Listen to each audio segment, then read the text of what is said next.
મારું નામ હુસૈન યુસફ ઓંધિયા છે. વરવાડાના રહીશ છે. દર વર્ષે અબા બાપુના ઉર્સમાં 6 નારિયેલ 6 હાર બાપુના કહેવા મુજબ દર વર્ષે અમે અહીંયા ચડાવવા આવીએ છીએ દ્વારકાધીશને બાપુના હુકમથી અને આવીએ છીએ. અને અંદર દર્શન દર વખતે અમને દ્વારકાધીશ 52 ગજની ધજાવાળો બોલાવી અને બધાય માટે ભલું કરે, બધાયનું સારું કરે. અમે બાપુને બધાય માટે અમારી વિનંતી છે, દ્વારકાધીશ બધાયનું ભલું કરે.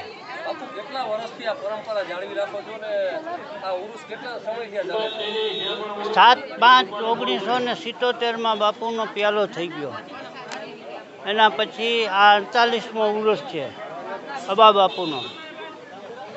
ભજન સોમવારના કવાલીનો પ્રોગ્રામ થાય છે, મંગળવારના ભજનનો પ્રોગ્રામ થાય છે અને આમ ન્યાજ થાય છે.